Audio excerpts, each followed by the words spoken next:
I have this core memory. It involves a perfect dive and a concrete floor, not two words that usually go together. When I was about 3 years old, I accompanied my mom as she went along for my sister's swimming lessons. That day, she learned the perfect dive. She was corrected on her posture, and the instructor showed her the hand placements. And 3 year old me was absolutely fascinated. So I went home, ambitious and taken aback. And I was in the shower. For the split second that my mom turned around to get the towel off the hook, that bathtub became my Olympic level diving board. In a split second, I jumped out onto the concrete floor I dove, face flat. Pretty embarrassing, I would say. It was followed by a pretty major hospital run. But till this day, my family swears my form was impeccable. Embarrassing stories have always been so woven into my personality. And I'm sure all of us can think of a story or two that keeps us awake at night. Well, let's say after this, you'll never lose sleep over that story ever again. Because embarrassment, it's a highly underrated emotion. The more we explore it, the more we benefit from it. The only thing that's standing in the way of you and what you want to achieve is that fear of embarrassment. Now, saying hi to a random stranger, sharing an idea in a meeting, these are things that can completely change the course of your entire life. But you know what's stopping you? The fear of embarrassment. So I suggest you play with reality a little. Eminent sociologist Irving Goffman expresses a concise definition to the cause of embarrassment. He states that embarrassment occurs when an individual is felt to have presented an incompatible definition of himself to those present before him. But here's the thing, let's break that down. Embarrassment is an emotion that stems from our analysis of people's perspective about us. But what if I told you something? What if I told you embarrassment doesn't exist and you never have to feel that emotion again? Because embarrassment is an emotion we choose to feel internally to hold ourselves accountable. But when you think about it, it's just a simple choice. Psychologists have coined this term called spotlight effect. It refers to the fact that we drastically overestimate the amount of attention people are paying to us. In simple words, you're not that important. This is becoming increasingly important because that thought that we might lose sleep over couldn't have been an even significantly slightly important matter in anyone else's life. We are so overly consumed by people's opinions of ourselves, the fear of embarrassment, that we miss out on opportunities, we miss out on new things in our life just to conform to one social norm or the other. But here's something a little absurd. Embarrassment only exists in your head, and you can choose when to feel that emotion. Another fact about embarrassment, noticed by two distinguished psychologists, Kettler and Buswell, they noticed that the way animals show appeasement, our cute pets at home, or the animals we've seen around us, the way that they show appeasement is similar to the way that human beings show embarrassment. Now let's think about this. Animals, they show appeasement to show submission and avoid aggression from more dangerous animals.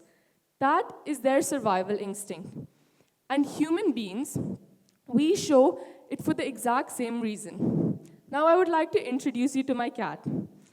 At 4 o'clock in the morning, we heard a dangling of a tassel. And then we saw this. She was caught in an act. And then she started looking down, and her face was started to fluster. This is similar to the way that human beings show embarrassment. And this basic idea led evolutionary psychologists to the belief that embarrassment, it's a social corrective. It is what helps human beings acknowledge, oh, I've made a mistake. I acknowledge my mistake, and I would want to avoid any further problems.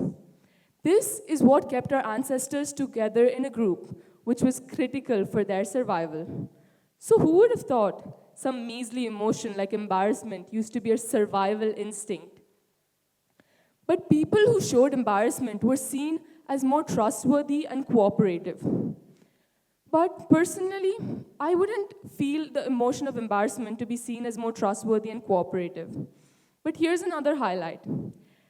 An embarrassing act can be turned to the highlight of someone's day.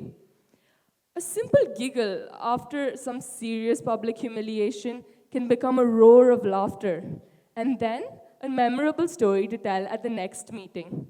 Now, what this does to your brain is it transforms a incident which is threatening to a seemingly harmless one. But the feeling of embarrassment is felt internally by all of us. There was an article that was released by Psychology Daily titled Embarrassment. This states that the feeling of embarrassment in human beings can rise feelings of panic and anxiety. So, what is going on in our brains? And what is happening to our bodies? The prefrontal cortex of our brain, that's located here, this is the part of our body that tells us, stop, you're doing something embarrassing. Don't do this to us. And then your face begins to fluster. It shows blushing. This is caused by the amygdala, a small part in the middle of your brain. Adrenaline rushes through our body all the way, and then the capillaries in our ears, our neck, and our face, they begin to dilate, making our face red and warm. But the adrenaline also does something else. It amplifies all our physical senses. So you start to feel fidgety, you look around, it feels different. The cortisol increases your stress levels, even more than it already is. And then these chemicals, emotions, hormones, they all combine together. And then they amplify the emotional and physical impact of the situation, which leads you to overestimating something that really wasn't that deep. Now, let me give you a quick fix.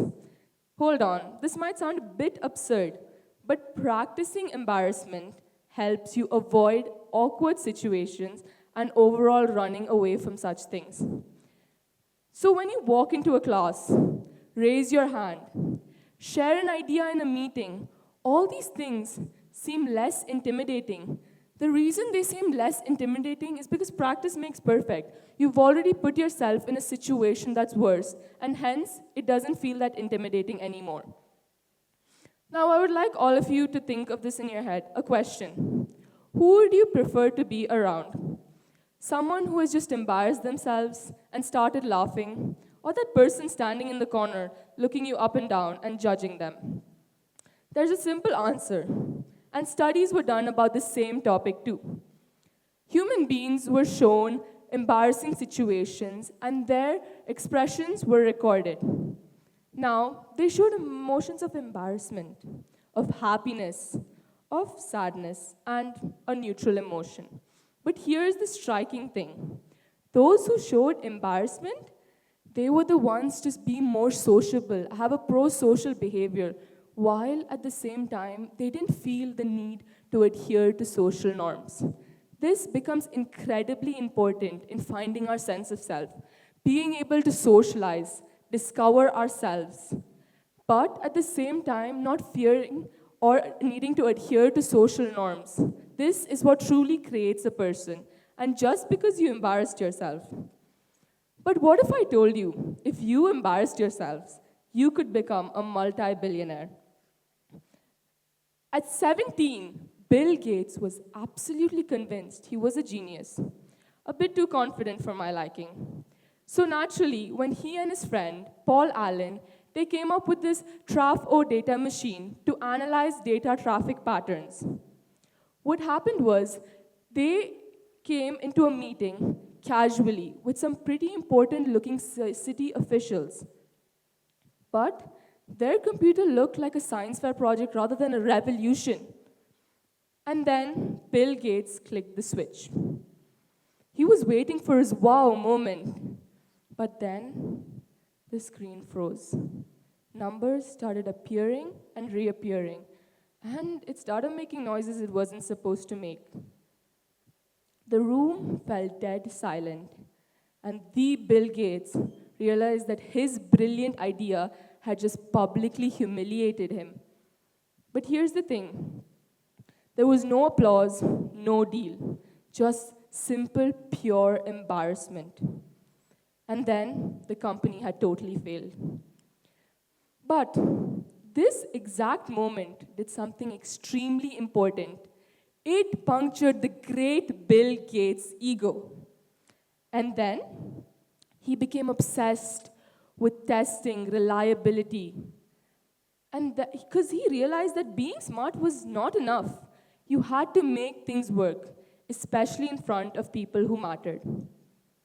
And now this exact lesson shaped Microsoft and made him a multi-billionaire. A point we take from this story is another mischievous way to look at embarrassment. Embarrassment keeps people's egos in check. Because here's the thing, an ego is a self-inflated version of yourself. Wow, I'm this great person. But when you get embarrassed, you find it hard to maintain this grandiose self-concept. Vulnerability makes it difficult to maintain that image. And then people become empathetic to not only themselves, but others. And this acts as a subtle social equalizer, preventing people from pacing themselves too far ahead of others. And I'm sure we all love to see that expression on someone's face when a prideful person has finally been grounded, which, let's say, it's some personal development. Now I understand emotions like fear, envy, and embarrassment are hard to deal with, and personally, I'd do anything not to feel that way, because it's just painful. But what if I told you something happens when you embrace them? What if I told you there is another side to the coin of embarrassment?